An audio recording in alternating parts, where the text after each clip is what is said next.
Vous suivez toujours sur FM Sen Radio, à mes auditeurs. Bonjour, nous sommes le dimanche 9 mars 2025 et il est 9h12. C'est donc parti pour votre émission catholique du dimanche, Parole de vie et d'espérance. Parole de vie et d'espérance, mes auditeurs, en ce premier dimanche de carême de l'année C. Alors, à la présentation de votre émission, vous avez Georges Fay et à la partie technique, Alassane Thioune. Et en ce premier dimanche de carême, voici les textes que la liturgie nous propose. La première lecture est tirée du livre du Deutéronome, au chapitre 26, les versets 4 à 10. La deuxième lecture est tirée de la lettre de Saint Paul apôtre aux Romains, au chapitre 10, les versets 8 à 13. Et enfin, l'évangile de ce dimanche est de Saint Luc, au chapitre 4, les versets 1 à 13. Ainsi donc, vous avez là, mes auditeurs, les textes de ce premier dimanche, donc de carême. Lecture du livre du Deutéronome. Moïse disait au peuple d'Israël: lorsque tu présenteras les prémices de tes récoltes, le prêtre recevra de tes mains la corbeille et la déposera devant l'autel du Seigneur ton Dieu. Tu prononceras ces paroles devant le Seigneur ton Dieu. Mon père était un araméen vagabond qui descendit en Égypte et y vécut un immigré avec son petit clan. C'est là qu'il est devenu une grande nation, puissante et nombreuse. Les Égyptiens nous ont maltraités et réduits à la pauvreté. Ils nous ont imposé un dur esclavage. Nous avons crié vers le Seigneur de nos pères. Il a entendu notre voix, il a vu que nous étions pauvres, malheureux, opprimés. Le Seigneur nous a fait sortir d'Égypte par la force de sa main et la vigueur de son bras, par des actions terrifiantes, des signes et des prodiges. Il nous a conduits dans ce lieu et nous a donné ce pays, un pays ruisselant de lait et de miel. Et voici maintenant que j'apporte les prémices des récoltes du sol que tu m'as donné, Seigneur. Voilà donc, mes auditeurs, le passage du livre du Deutéronome que nous entendons en ce premier dimanche de carême. On voit que de l'offrande des prémices communes à la plupart des religions, le Deutéronome fait une profession de foi explicite en Dieu, libérateur de son peuple, sur lequel il ne cesse de veiller. Le mémorial de l'Exode, cet événement fondateur, est dès ce moment-là au cœur du culte biblique, comme aujourd'hui le mémorial de la Pâque du Christ est la source et le sommet de la liturgie chrétienne. Alors, dans ce passage donc que nous venons d'entendre, eh bien, c'est Moïse qui fait une recommandation au peuple hébreu, donc, ici. Et il leur demande de faire un geste d'offrande après la récolte, les prémices, les premières récoltes. Voilà. Et on sait que dans toutes les religions, on pratique des gestes d'offrande. On ne s'étonne donc pas que, effectivement, dans la Bible, il y ait aussi cela, ces gestes d'offrande. Donc, mais, ce qui est particulier en fait en Israël, c'est le sens que l'on donne à ce geste d'offrande. Et la forme du texte d'aujourd'hui le montre bien. Moïse ordonne un geste d'offrande, comme on le fait ailleurs, dans toutes les autres religions de l'époque. Vous voyez, même dans les religions animistes païennes de l'époque, on faisait des offrandes. Mais, pour Israël, il s'agit d'une véritable profession de foi. Moïse leur dit, tu présenteras les prémices de tes récoltes et tu prononceras les paroles suivantes. Et donc, s'ensuit tout un discours en fait sur l'œuvre de Dieu en faveur de son peuple, comme nous l'avons entendu effectivement dans cette première lecture. nous avons crié vers le Seigneur, le Dieu de nos pères. Il a entendu notre voix. Il a vu que nous étions pauvres, malheureux, opprimés. Et le Seigneur nous a fait sortir d'Égypte par la force de sa main et la vigueur de son bras, par des actions terrifiantes, des signes et des prodiges. Voilà. Alors, donc, voilà ce que, effectivement, répond le peuple ici au don de Dieu. C'est en fait une profession de foi, c'est une reconnaissance qui peut se résumer comme suit. Tout ce que nous avons, tout ce que nous sommes, c'est le don de Dieu. Elle est là, en fait, la grande insistance, amis auditeurs. Donc, et la nouveauté de l'ensemble de la Bible et du livre du Deutéronome en particulier. Dans les autres religions païennes, etc., il s'agit le plus souvent d'une démarche de demande. On fait des offrandes pour demander quelque chose à la divinité, à Dieu, ou à la divinité dans les religions païennes. On fait une offrande pour obtenir les bienfaits dont les divinités avaient le secret. Mais ici, eh bien, on inverse complètement le sens du rite. Le geste d'offrande n'est plus un geste de demande pour obtenir quelque chose, mais c'est en fait un geste de reconnaissance. Et apporter les offrandes, ce n'est pas donner à Dieu quelque chose qui nous appartiendrait à nous. Non, nous ne pouvons rien donner à Dieu, puisque tout lui appartient. Mais c'est reconnaître que tout vient de lui. Voilà. C'est ce que dit ce chant, tout vient de toi, n'est-ce pas? Eh bien, parce que les offrandes, n'est-ce pas, à la messe par exemple, le montrent très très bien. Et le prêtre le dit très clairement. Eh bien, le pain, le vin, effectivement, fruits, n'est-ce pas, de la vigne, etc., n'est-ce pas, appartiennent à Dieu. Et on lui offre ce que sa main nous a donné. Nous t'offrons ce que ta main nous a donné. Donc, ici, l'offrande, ce n'est pas pour donner à Dieu quelque chose qui nous appartiendrait, mais non, c'est simplement reconnaître que tout vient de lui. Faire une offrande, ce n'est pas arriver les mains pleines de richesses qu'on donnerait à Dieu, mais c'est reconnaître que sans lui, nos mains seraient vides.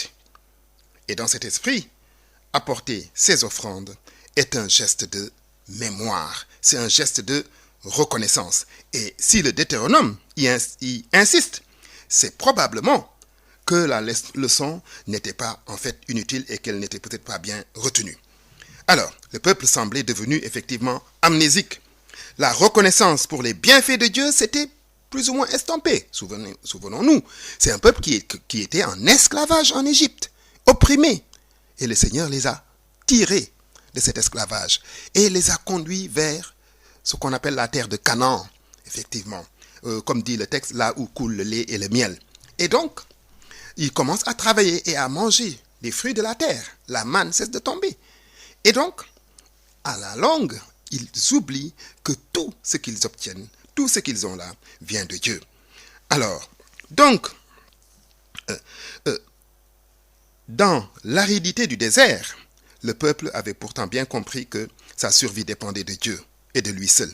Mais une fois arrivé en fait en terre promise, il risquait d'oublier cette dépendance fondamentale. Et c'est ce que Moïse, n'est-ce pas, leur rappelle ici. Car dès l'entrée donc, dans la terre de Canaan, eh bien, le peuple avait fait alliance avec Dieu au désert. Qui avait fait alliance avec lui a été confronté à des cultes païens, n'est-ce pas? Les gens qui adoraient la divinité Baal, le dieu de la pluie et donc de la fécondité des terres et des troupeaux, etc. Et la difficulté consistait justement à ne pas se laisser contaminer par l'idolâtrie ambiante. Et on peut donc dire que tout le problème des prophéties et des prophètes a été de maintenir le peuple dans la fidélité à l'alliance conclue au Sinaï. Car le premier commandement était formel. Je suis le Seigneur ton Dieu qui t'a fait sortir du pays d'Égypte, de la maison d'esclavage. Tu n'auras pas d'autre Dieu que moi. Voilà, c'est ce que dit le livre du Deutéronome au chapitre 5, les versets 6 à 7. Et le refrain des prophètes est toujours le même. Baal n'existe pas. Le Dieu Baal est un faux Dieu. Il n'y a qu'un seul Dieu, le Dieu de Moïse et avant lui d'Abraham, d'Isaac et de Jacob, véritablement. Donc qui a délivré son peuple de la main des Égyptiens, qui l'accompagne tout au long de son histoire et qui enfin lui donne le pays. C'est donc, comme vous l'avez compris, amis auditeurs, un devoir de mémoire. Poursuivre. Évangile de Jésus-Christ selon saint Luc. Après son baptême, Jésus, rempli de l'Esprit Saint, quitta les bords du Jourdain. Il fut conduit par l'Esprit à travers le désert, où, pendant 40 jours, il fut mis à l'épreuve par le démon. Il ne mangea rien durant ces jours-là, et quand le temps fut écoulé, il eut faim. Le démon lui dit alors, « Si tu es fils de Dieu, ordonne à cette pierre de devenir du pain. » Jésus répondit, « Il est écrit, ce n'est pas seulement de pain que l'homme doit vivre. » Le démon l'emmena alors très haut et lui fit voir d'un seul regard tous les royaumes de la terre. Il lui dit, « Je te donnerai tout ce pouvoir et la gloire de ces royaumes, car cela m'appartient, et je le donne à qui je veux. Toi donc, si tu te prosternes devant moi, tu auras tout cela. » Jésus lui répondit, « Il est écrit, tu te prosterneras devant le Seigneur ton Dieu, et c'est lui seul que tu adoreras. » Puis le démon le conduisit à Jérusalem et le plaça au sommet du temple et lui dit, « Si tu es le Fils de Dieu, jette-toi en bas, car il est écrit, il donnera pour toi à ses anges l'ordre de te garder. Et encore, ils te porteront sur leurs mains, de peur que ton pied ne heurte une pierre. » Jésus répondit, « Il est écrit, tu ne mettras pas à l'œuvre le Seigneur ton Dieu. » Ayant ainsi épuisé toutes les formes de tentation, le démon s'éloigna de Jésus jusqu'au moment fixé. Voilà donc, amis auditeurs, la page d'évangile de ce premier dimanche donc de Carême. Comme à l'accoutumée, comme c'est le cas chaque année, eh bien, le premier dimanche de Carême nous fait entendre l'évangile des tentations. Les 3 tentations que nous avons ici dans cette page, comme d'ailleurs l'évangile de dimanche prochain, le deuxième de temps de Carême, devrait porter sur la transfiguration. Ici donc, le texte nous dit que Jésus, après avoir été baptisé par Jean le Baptiste dans le Jourdain, eh bien, il se retire au désert. Et c'est là qu'il va jeûner pendant 40 jours. Voilà pourquoi, effectivement, le jeûne chrétien dure 40 jours. Voilà le sens du mot carême. Carême signifie en fait 40. Voilà. Donc, en latin, quadragesima. Donc, ça signifie 40. Alors, donc, ici, il va se retirer au désert, qui est toujours le lieu, n'est-ce pas, du repli sur soi, n'est-ce pas, le lieu de la prière, de la méditation, mais aussi le lieu de la tentation. Et ici, c'est ce que nous avons, la tentation, donc les tentations d'ailleurs, devrais-je dire, de Satan. Et il est intéressant, mes auditeurs, de rapprocher cet évangile du psaume, en fait, que la liturgie nous propose en ce dimanche. Et parce que le psaume dit, « Quand je me tiens sous l'abri du Très-Haut et repose à l'ombre du Puissant, eh bien, je dis au Seigneur, mon refuge, mon rempart, mon Dieu, dont je suis sûr. » Et c'est très exactement d'ailleurs l'attitude de Jésus dans la page d'évangile, c'est-à-dire lorsqu'il est au seuil de sa vie publique. Et il se tient tout simplement, on peut le dire ainsi, à l'ombre du Très-Haut. D'ailleurs, après chaque tentation, il dit à Satan, il est écrit. Il est écrit, ça veut dire qu'il fait référence ici à la parole de Dieu. Et la tentation pour nous, ce serait de quitter cet abri, n'est-ce pas? Ou bien de douter que cet abri soit sûr. Ou encore d'ailleurs de chercher d'autres abris ou d'autres sécurités. Et c'est tout cela, le sens du carême, mes auditeurs, c'est de nous rappeler que le seul abri sûr, c'est de s'abriter à l'ombre de Dieu. Vous voyez, donc d'être protégé par la main de Dieu. Les autres abris que nous cherchons ne nous mènent que vers des mauvaises tentations et vers le péché, véritablement. Nous cherchons refuge parfois, eh bien, dans l'argent ou d'autres choses, et ça, bien entendu, mais ce n'est jamais un abri sûr. Alors, le mot diable, parce qu'ici c'est Satan, le diable, veut dire en fait celui qui divise. C'est diabolos en grec. Et ici, le diable, Satan, cherche toujours à nous diviser, à nous séparer de Dieu et à nous séparer de nos frères. Et bien entendu, à chaque fois, après chaque tentation, Jésus va dire à Satan, il est écrit. Alors, la première tentation, eh bien, c'est la tentation du pouvoir. La tentation du pouvoir. Oui. Eh bien, il lui montre tous les royaumes de la terre et lui dit, tout cela m'appartient, mais je te le donne. Si jamais, effectivement, mais tu te prosternes devant moi, je te donne tous ces royaumes, tu pourras être, eh bien, le roi du monde entier. Alors, c'est la tentation du pouvoir. Mais Jésus est roi, c'est ce qui avait été écrit par ceux qui l'avaient même tué. En tout cas, c'est donc Ponce Pilate qui avait fait écrire cela, n'est-ce pas? Celui-ci est le roi des Juifs. Et nous fêtons chaque année le Christ roi. Le roi, non pas d'un royaume, non pas de tous les royaumes de la terre, mais le roi de l'univers. Christ roi de l'univers. Et là, bien entendu, ce n'est pas un royaume terrestre. Le démon lui montre des royaumes terrestres. Donc, un pouvoir terrestre.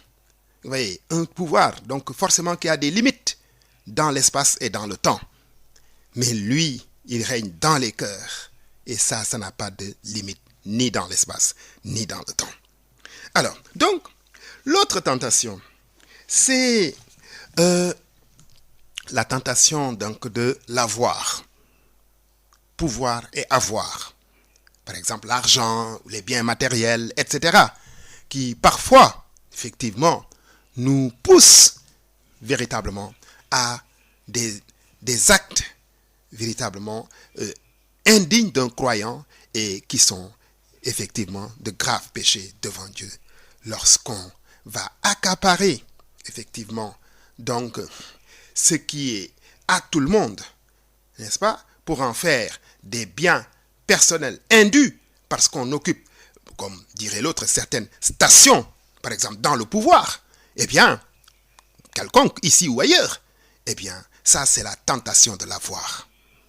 Mais une chanson disait « l'argent appelle l'argent », mais on pourrait bien se demander à mes auditeurs, comment, parfois, dans nos pays si pauvres, eh bien, des gens peuvent accaparer, n'est-ce pas, des sommes aussi inouïes, n'est-ce pas, donc pour leur compte personnel, alors que c'est des biens, n'est-ce pas, que Dieu, qui est propriétaire de tous les biens, a mis, n'est-ce pas, entre les mains de ces dirigeants qui devraient être des intendants pour le bien de leur peuple.